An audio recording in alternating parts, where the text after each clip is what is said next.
Hello बच्चों।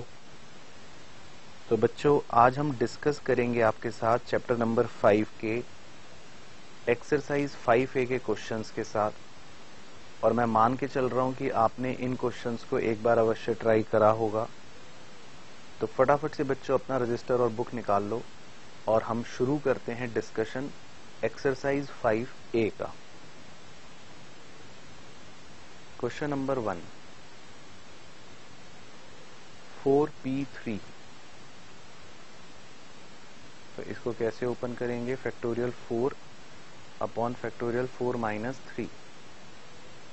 तो factorial 4 upon factorial 1। Factorial 4 जो है 4 इंटू 3 इंटू 2 इंटू 1, ये तो एक है ही है, ये आ जाएगा 24, option number C. Question number 2, 4p4।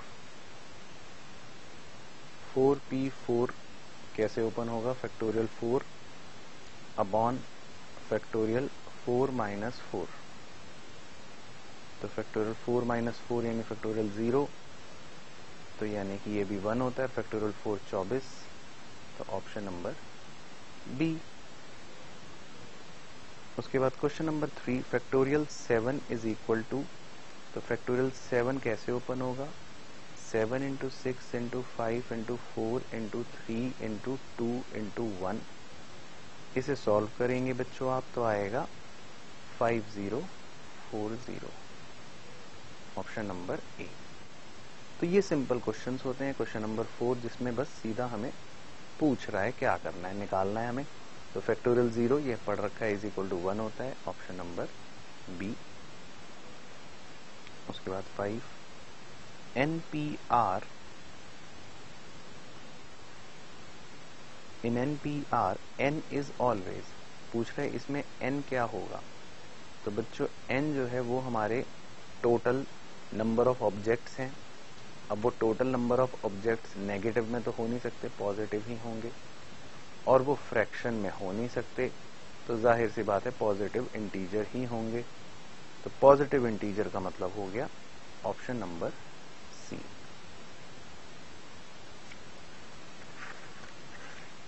इसके बाद क्वेश्चन नंबर 6 देखते हैं क्या कह रहा है। क्वेश्चन नंबर 6 में इन NPR द रिस्ट्रिक्शन इज, मतलब NPR में एक रिस्ट्रिक्शन क्या है? तो एक रिस्ट्रिक्शन ये है कि भाई R क्योंकि चूजन ऑब्जेक्ट्स हैं तो वो कभी भी n से बड़े नहीं हो सकते। यही एक रिस्ट्रिक्शन है कि भाई n जो है वो तो टोटल ऑब्जेक्ट्स होते हैं, मान लो 10, उसमें से हमें तरीके निकालने हैं 6 को। तो R जो है वो हमेशा छोटा ही होगा n से, या बराबर हो सकता है, कभी भी बड़ा नहीं होगा। तो R can never be greater than n, या जिसको आप दूसरी भाषा में ये भी कह सकते हो कि n is greater equal to R। n जो है वो R से हमेशा बड़ा होगा या बराबर होगा, n कभी छोटा नहीं हो सकता R से। तो ऑप्शंस के अनुसार ये कहानी बन गई ऑप्शन नंबर बी। इसके बाद question number 7, in NPR is equal to n into n minus 1 into n minus 2 up to n minus r plus 1, the number of factors is। तो नंबर ऑफ फैक्टर बच्चों कैसे निकालते हैं? वो पूछ रहा है कि नंबर ऑफ फैक्टर क्या होंगे। तो जैसे मैं एक उदाहरण लेता हूं, मान लो हम ले रहे हैं 7p3 फॉर एग्जाम्पल, ठीक है। तो इसको अगर हम सॉल्व करेंगे तो क्या बनेगा? Factorial 7 divided by factorial 7 minus 3।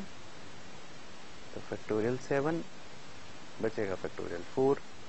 Factorial 7 को लिखेंगे 7 इंटू 6 इंटू 5 इंटू 4 3 2 1 को मैं फैक्टोरियल 4 ही लिख लेता हूं अपॉन फैक्टोरियल 4।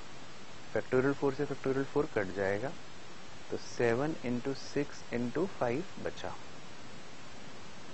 तो अगर आप ध्यान से देखो, अब 7p3 जो है इसको सॉल्व करने पर जब आ रहा है तो आप इसके फैक्टर्स की गिनती करो। इसमें कितने फैक्टर्स हैं? 7, 6 और 5।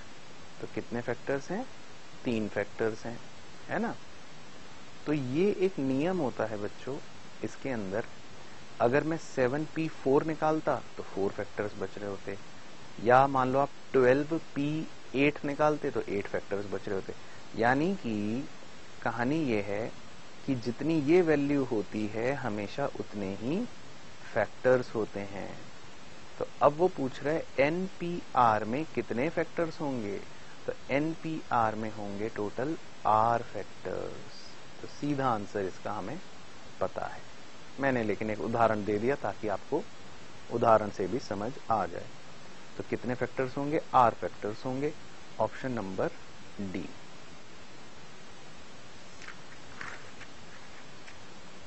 इसके बाद क्वेश्चन नंबर 8,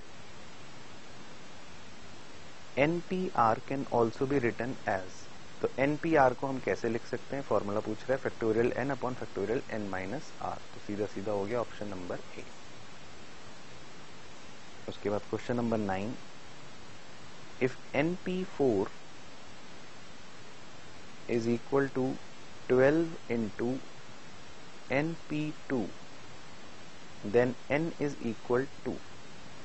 तो NP4 ओपन होगा तो बनेगा factorial n upon factorial n minus 4 is equal to 12 into NP2 open होगा तो बनेगा factorial n upon factorial n minus 2। Factorial n से तो फैक्टोरियल n पूरा पूरा कट जाएगा, तो ये तो बच गया 1 upon factorial n minus 4 is equal to 12 upon, अब फैक्टोरियल n माइनस 2 को ओपन करूंगा तो n minus 2 into n minus 3 into n minus 4 n minus 5 n minus 6 तो खुलता रहेगा, तो उसको मैं n माइनस 4 ही छोड़ देता हूं। तो इसको हम ऐसे भी लिख सकते हैं, n माइनस 4 फैक्टोरियल और n माइनस 4 फैक्टोरियल कट जाएगा, ये दोनों उधर क्रॉस मल्टीप्लाई हो जाएंगे, तो हमारा आ गया n minus 2 into n minus 3 is equal to 12। यहां तक हम पहुंच गए। चाहे तो आगे सॉल्व भी कर सकते हैं, बट अब मैं ऑप्शंस का इस्तेमाल कर लेता हूं क्योंकि आसान हो गई कहानी। ऑप्शन नंबर ए में n की वैल्यू दे रखी है -1, वो तो वैसे ही गलत है, ठीक है ना, ए ऑप्शन तो गलत ही है क्योंकि नेगेटिव तो हो ही नहीं सकता n। बी ऑप्शन में वैल्यू दे रखी है 6, एक बार 6 पुट करके देखो, 6 माइनस 2 यानी 4 इंटू 6 माइनस 3 यानी 3, तो कितना आ रहा है, 12 ही आ रहा है। तो 6 वैल्यू जो है n की वो सेटिस्फाई कर रही है, तो इसका मतलब सही आंसर आ गया ऑप्शन नंबर बी। और आप चाहो तो सॉल्व भी कर लोगे तो 6 ही आ जाएगा। इसके बाद क्वेश्चन नंबर 10,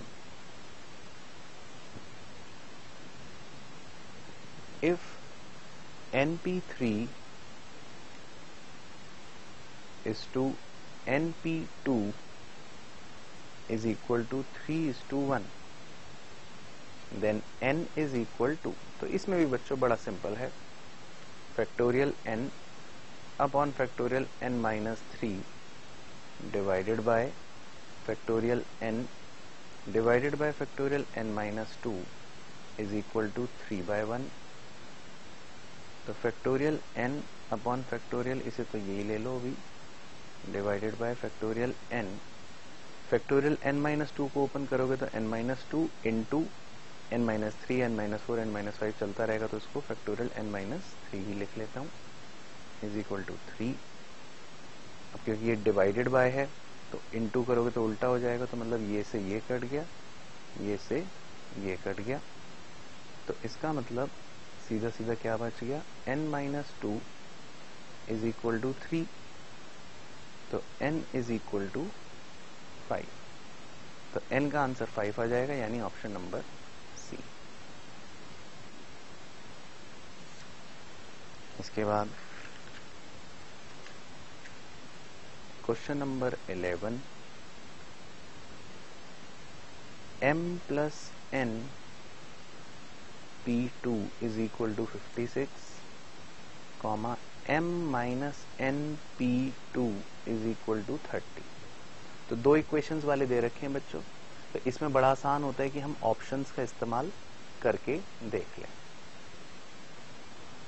तो हम जैसे इसमें एक ऑप्शन पुट करते हैं, आप जब ऑप्शन से पुट करोगे तो जैसे मैं पुट करके देखता हूँ m की वैल्यू 7, तो एक बार m की वैल्यू 7 और n की वैल्यू 1, ये कॉम्बिनेशन पुट करके देखता हूँ। तो m की वैल्यू 7 प्लस n की वैल्यू 1, तो ये बन जाएगा। अब इसे सॉल्व करता हूँ, अगर ये 56 आ गया तो ठीक है। तो 8p2 बन जाएगा factorial 8 upon factorial 8 minus 2, factorial 8 upon factorial 6, factorial 8 मतलब 8 इंटू 7 इंटू 654321 को तो फैक्टोरियल 6 ही लिख लो अपॉन फैक्टोरियल 6। फैक्टोरियल 6 से फैक्टोरियल 6 कट गया, 8 7 जा 56। तो ये इसको सेटिस्फाई कर रहा है। इसका मतलब m की वैल्यू 7 और n की वैल्यू 1 बिल्कुल ठीक है। और आप इसमें भी पुट करके अगर देखोगे m और n, तो m माइनस 1 यानी 7 माइनस 1 6p2 करोगे तो 6 इंटू 5 फैक्टोरियल 4 कट जाएगा, तो 6 इंटू 5 30 ही आएगा, चाहे तो आप पुट करके देख लो। दैट मीन्स ये ऑप्शंस सही दे रखे हैं, तो आंसर हो गया ऑप्शन नंबर बी। तो उसकी वैल्यूज हमें सही दे रखी हैं, डायरेक्टली ऑप्शन से हमें पता चल गया। इसके बाद question number 12, if 5pr is 60, 5pr is 60, तो r की वैल्यू पूछ रहा है। तो ये भी आप ऑप्शन से पुट करके देख लो, r की वैल्यू ऑप्शन से पुट करके देख लो, जिसमें भी 5pr 60 आ जाए तो वो सही होगा। तो जैसे मैं एक बार r की वैल्यू 2 पुट करके देख रहा हूं, तो अब मैं 5p2 सॉल्व करता हूं, फैक्टोरियल 5 अपॉन फैक्टोरियल 5 माइनस 2, तो फैक्टोरियल 5 हो गया 5 इंटू 4 इंटू 3 2 1, तो वो तो अलग अलग चलता रहेगा। फैक्टोरियल 3 लिख लेते हैं और फैक्टोरियल 3, तो फैक्टोरियल 3 से फैक्टोरियल 3 कट गया, तो ये आ रहा है 20। तो इसका मतलब ये तो अभी सेटिस्फाई नहीं कर रहा।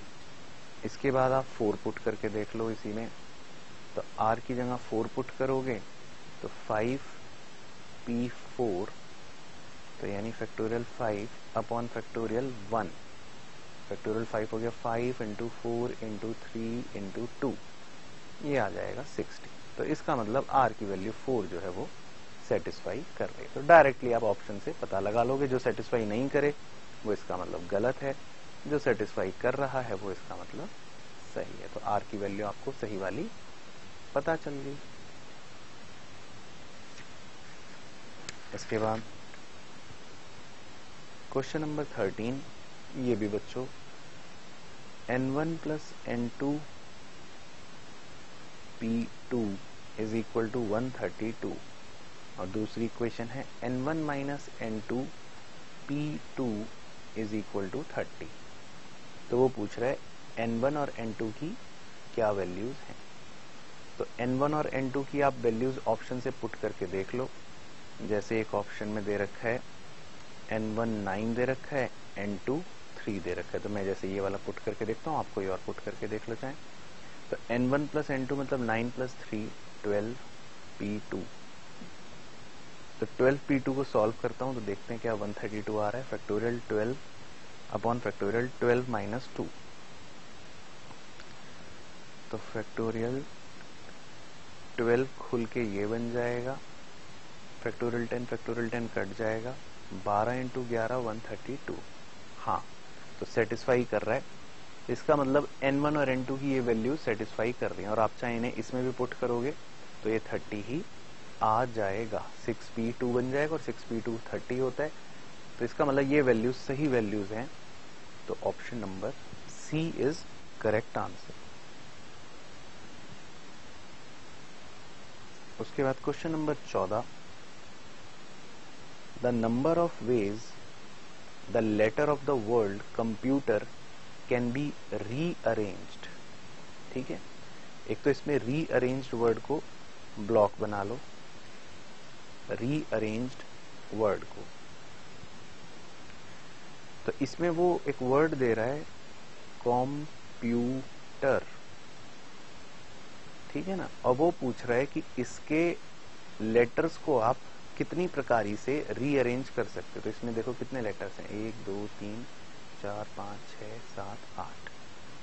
तो आप इसको फैक्टोरियल 8 तरह से अरेंज कर सकते हो। क्या कर सकते हो? अरेंज कर सकते हो। लेकिन उस अरेंजमेंट में कंप्यूटर ये वर्ड अपने आप ही एक बार आ जाएगा।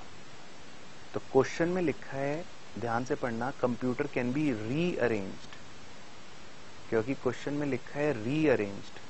तो मैं कंप्यूटर वर्ड क्योंकि खुद एक बार वो भी आ जाएगा, उसे हटा रहा हूं। तो फैक्टोरियल 8 सॉल्व कर लो और उसमें से -1 कर देना। तो फैक्टोरियल 8 सॉल्व करके आता है 40,320। तो उसमें से 1 माइनस कर दो तो आंसर हो जाएगा 40,319। Option number B. ध्यान रखना ये रीअरेंज वर्ड की वजह से करा है। अब फटाफट से जल्दी से एक्सरसाइज 5B के जल्दी से बिल्कुल फास्ट, सुपर फास्ट स्पीड में क्वेश्चन नंबर 5 पर आ जाओ। एक्सरसाइज 5B के क्वेश्चन नंबर 5 पे। The number of ways in which the letter of the word dogmatic can be arranged. इस क्वेश्चन में पूछ रहा है आप इन्हें कितने तरह से अरेंज कर सकते हो। तो 1 2 3 4 5 6 7 8। तो आप इन्हें फैक्टोरियल 8 तरह से अरेंज कर सकते हो। तो फैक्टोरियल 8 मतलब 40,320 तरीकों से अरेंज कर सकते हो। Option number B. समझ गए फर्क?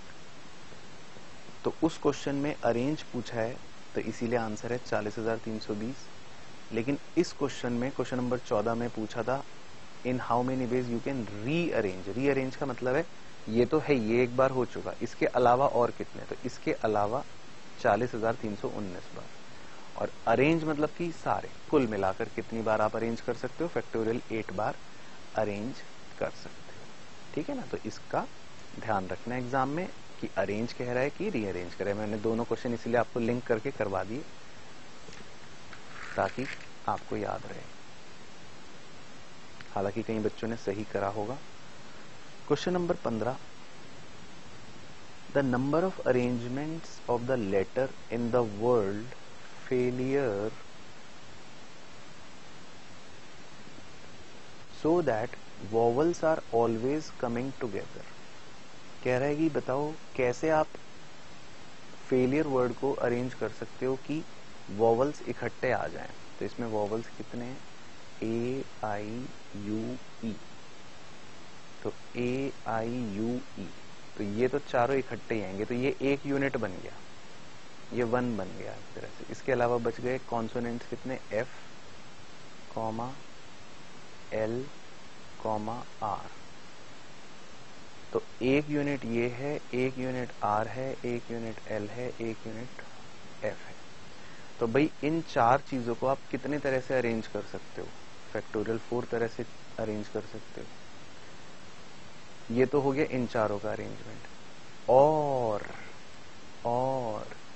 AIUE ये है तो चारों वॉवल्स, लेकिन ये क्योंकि 4 हैं तो ये अपने आप भी अपने अंदर फैक्टोरियल 4 तरह से अरेंज हो सकते हैं। क्या पता A के बाद U आ जाए, फिर E आ जाए, फिर I हो, या हो सकता है I हो, U हो, E हो, A हो, या हो सकता है UIEA हो। मतलब कुछ भी हो, ये चारों भी अपने आप में 4 तरीकों से, फैक्टोरियल 4 तरीकों से अरेंज किए जा सकते हैं।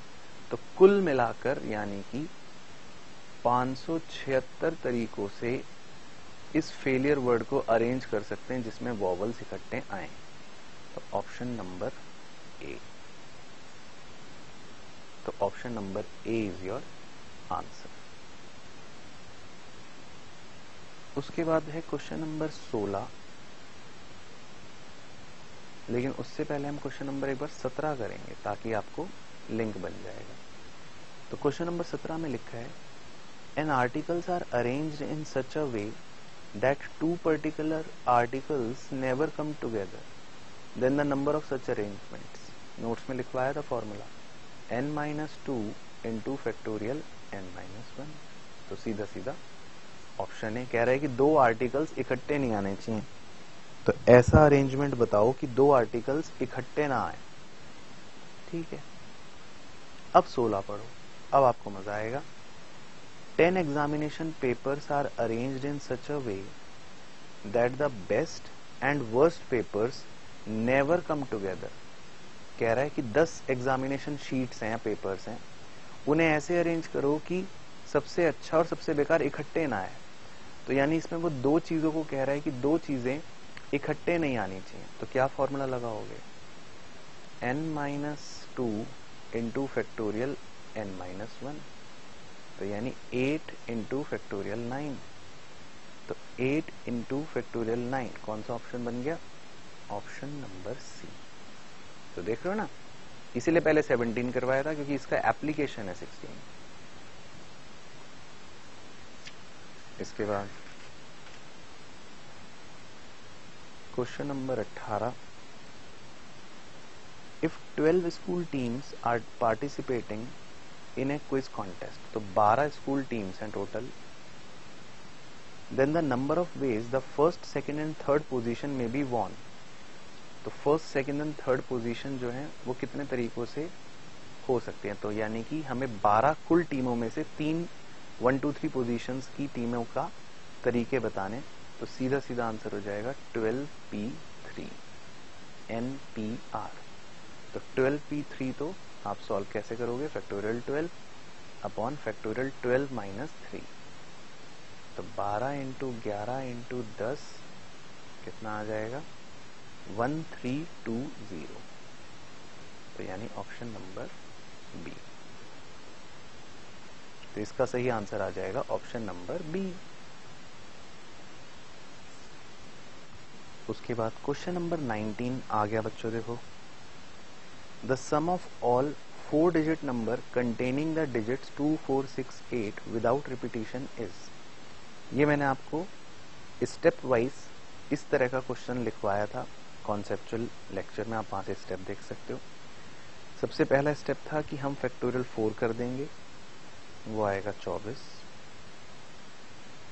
उसके बाद हम फैक्टोरियल 4 को यानी स्टेप 1 के आंसर को डिवाइड करेंगे 4 से, क्योंकि 4 डिजिट नंबर की बात हो रही है, तो आएगा 6।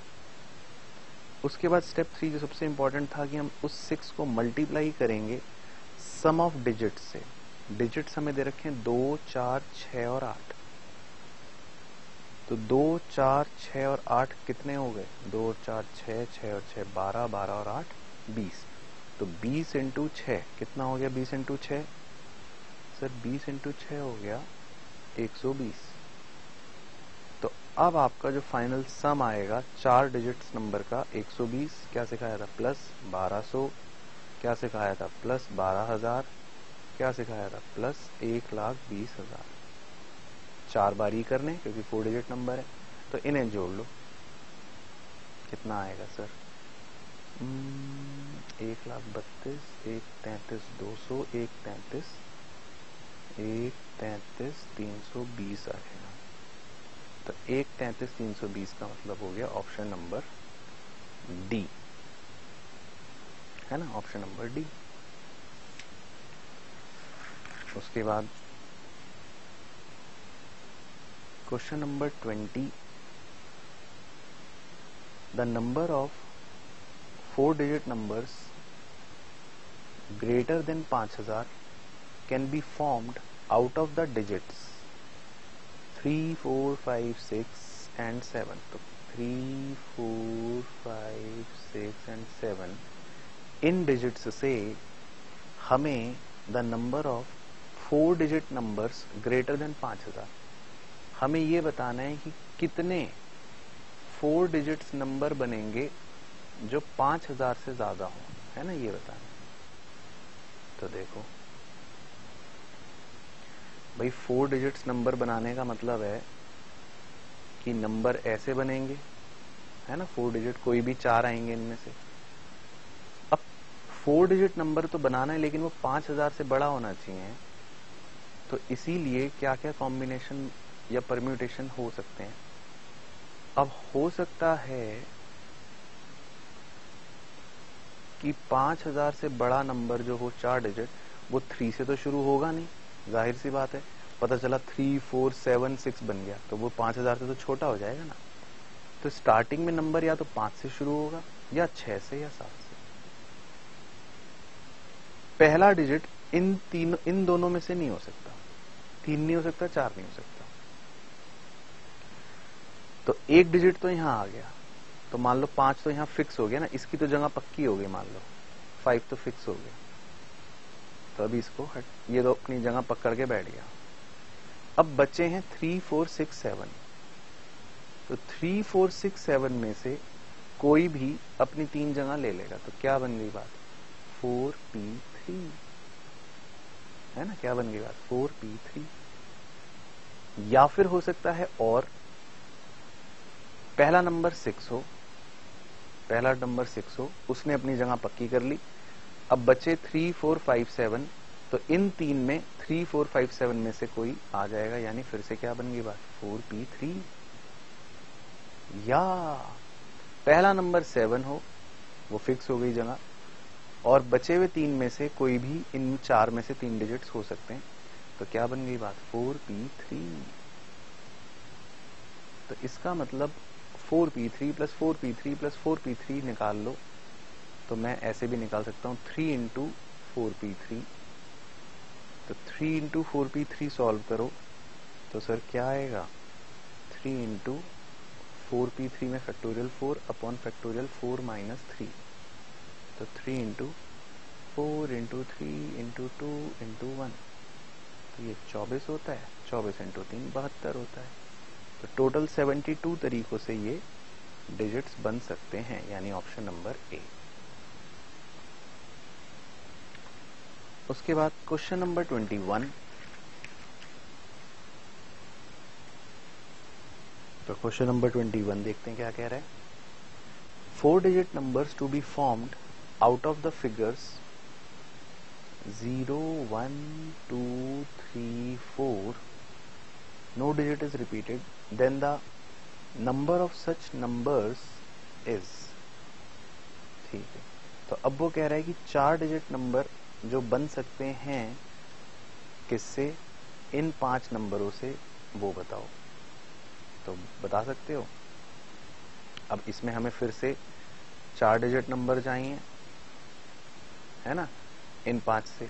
तो अगर हमें नॉर्मल साधारण क्वेश्चन होता तो टोटल जो 4 डिजिट नंबर बना सकते थे हम, वो बना सकते थे सीधा सीधा 1, 2, 3, 4, 5 हैं, 5 में से 4, 5p4 है ना, ये बना लेते भाई। हमें तो कोई भी 4 डिजिट नंबर बनाने।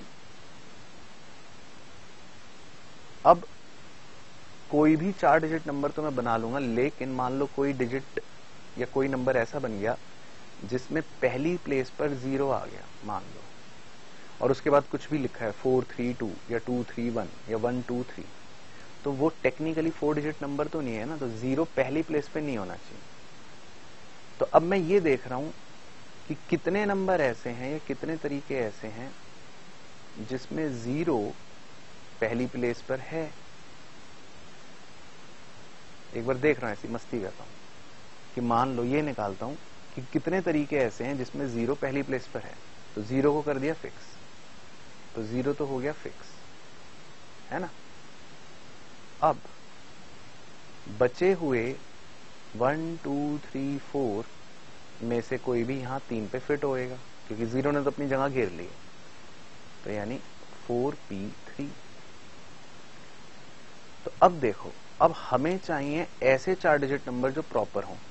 तो कोई रिस्ट्रिक्शन ना होती तो इतने बना लेते 5p4, लेकिन उसमें मैंने ये देख लिया कि उसमें से इतने नंबर वो हैं जो 0 से शुरू हो रहे हैं। तो टेक्निकली ये 4 डिजिट है नहीं, है ना। 0, 2, 3, 4 को आप 4 डिजिट नंबर थोड़ी ना बोल दोगे। तो इन्हें हटा दो टोटल में से, तो आपका आंसर आ जाएगा 5p4 में से अगर 4p3 हटा दोगे तो आपका आंसर आ जाएगा 5p4 हो गया फैक्टोरियल 5 करोगे तो वही आएगा, और 4p3 हो गया फैक्टोरियल 4। फैक्टोरियल 5 होता है 120, फैक्टोरियल 4 होता है 24। तो आंसर आ जाएगा 96। तो 96 तरीके हैं हमारे पास, यानी कि ऑप्शन नंबर सी।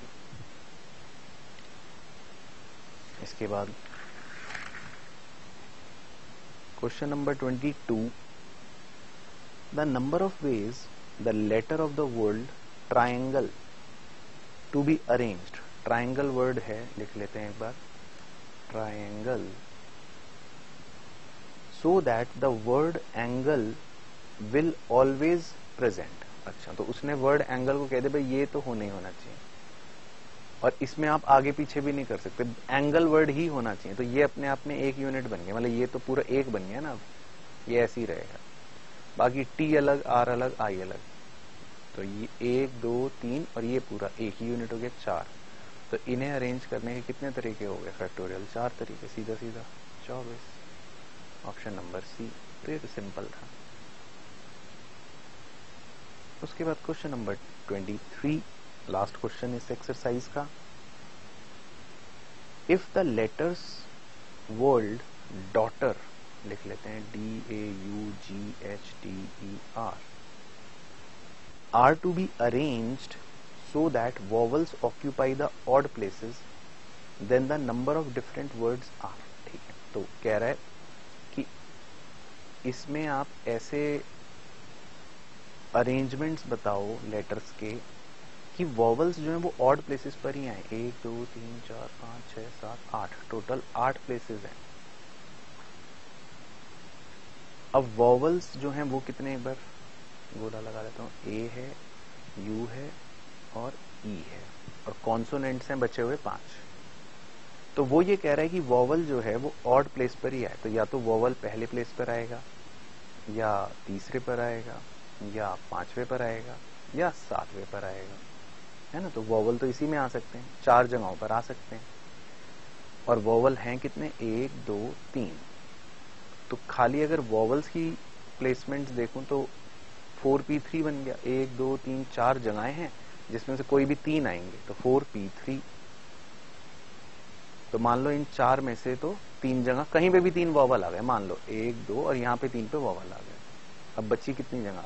1 2 3, यहाँ पे तो वॉवल फिर आएगा नहीं, 4 5, बची 5 जगह। और बची हुई 5 जगह पर कॉन्सोनेंट्स आने, 5 कॉन्सोनेंट्स आने। तो बची हुई 5 ही जगहें हैं और 5 ही कॉन्सोनेंट्स आने हैं, तो मतलब 5p5 बन गई बात। तो 4p3 इंटू 5p5 ये अरेंजमेंट्स हो जाएंगे जिसमें वॉवल्स आ जाएंगे 4 में से 3 ऑड वाले प्लेस पर, और 5 में से 5 कॉन्सोनेंट्स अपनी अपनी जगहों पर आ जाएंगे, जहां मर्जी हैं, टोटल अरेंजमेंट आ जाएगा। तो 4p3 मतलब एक तरह से फैक्टोरियल 4 ही हो गया, और 5p5 भी एक तरह से फैक्टोरियल 5 ही हो गया। तो फैक्टोरियल 4 है 24, फैक्टोरियल 5 है 120, तो 120 इंटू 24 हो गया 2880। तो 2880 इज योर आंसर, यानी ऑप्शन नंबर ए। तो ये थी बच्चों हमारी एक्सरसाइज ए जो मैंने आपके साथ डिस्कस करी। तो कई बच्चों ने कर लिया है, कई बच्चों ने पहले कर लिए थे क्वेश्चंस, पर अगर किसी बच्चे को इसमें कुछ दिक्कत थी भी तो अब मैंने आपके साथ एक बार डिस्कस कर लिया, तो अब आप सारे क्वेश्चंस इसके अपने आप कर सकते हैं। नेक्स्ट लेक्चर में हम डिस्कस करेंगे बच्चों एक्सरसाइज बी, तो एक बार आप उसके क्वेश्चंस भी करके देखना, बहुत ही सिंपल है। और नेक्स्ट लेक्चर में फिर हम एक्सरसाइज बी भी डिस्कस कर लेंगे।